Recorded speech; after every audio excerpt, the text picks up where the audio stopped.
Hello, and welcome back to another episode of the Imperfect Marketing Podcast. I'm your host, Kendra Corman. In this ongoing email series, today we're talking about taming the email beast and simplifying list management. Oh my goodness. Before we came into segmentation, I don't know about you, but I think I had 85 lists. Managing contacts, segmenting audiences, coordinating campaigns, doing email right requires a lot of behind the scenes work. When systems get disorganized, it can definitely feel like you're wrestling a mythological creature. Luckily, I have some proven ways to help you rein in the chaos and establish some processes that will make list management more manageable long term. Let's talk strategies. If your email workflow sometimes feels like a hydra with endless heads popping up, you're not alone. Staying on top of your contacts database is so critical for sending relevant communications and providing a high touch experience. My first piece of advice is going to be to centralize your data into one master contact list if you haven't already.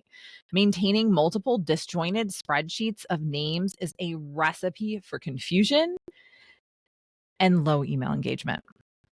Choose a CRM and connect it to your email service, or just get an email service that gives you a unified place to track subscriber details and activity.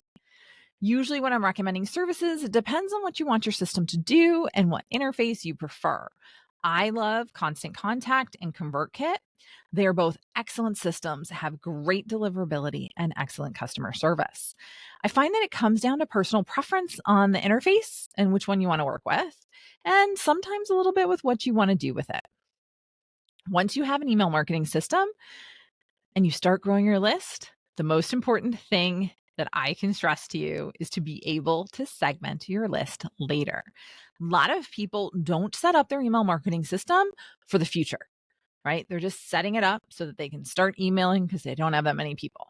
As your list grows, though, this becomes much harder to do as you go. It's not impossible. Don't worry. So if you haven't done it, it's not impossible, but it definitely can be a headache. So avoid the temptation to blast out every new email to your audience. Consider dividing your audience into groups like customers, prospects, recent downloaders, and then tailor the messages accordingly. I was working with one client on their emails. They had small businesses, nonprofits, and some larger businesses in their database. Once we separated out the nonprofits and started sending them special messages, especially headed into year-end fundraising, their engagement went through the roof because that's what was top of mind. That was the kind of information that they wanted and needed. The other groups didn't need that. And we're talking about 10 times improvements here. That adds up. Earlier this year, and I know it's still January, but in episode 161, I used an example about how to calculate how many subscribers you need on your email list to be able to sell through it, assuming a 2% conversion rate, right?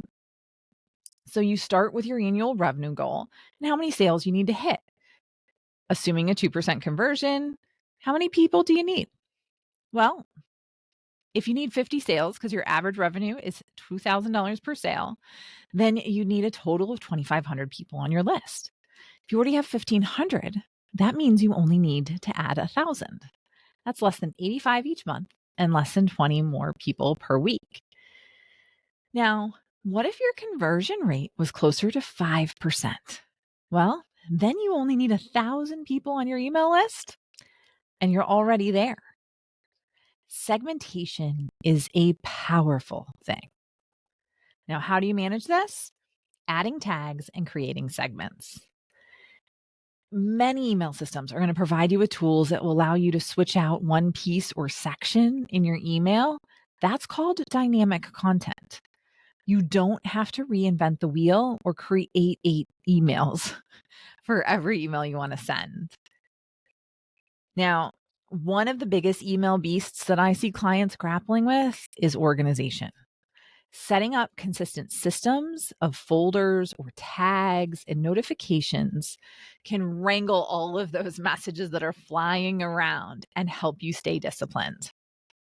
I know firsthand If you don't have some guardrails and some guidelines and processes in place, email marketing can go into mass confusion real quick.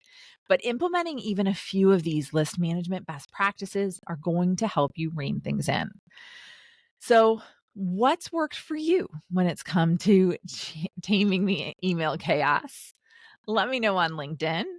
You can find my link in the show notes. I always love to hear your strategies and how you're doing things differently. That wraps up today's episode about simplifying your email marketing processes and lists. Don't forget to check out my free list management makeover guide over at kendracorman.com/makeover for more of my favorite tips. Have a great rest of your day and see you next time.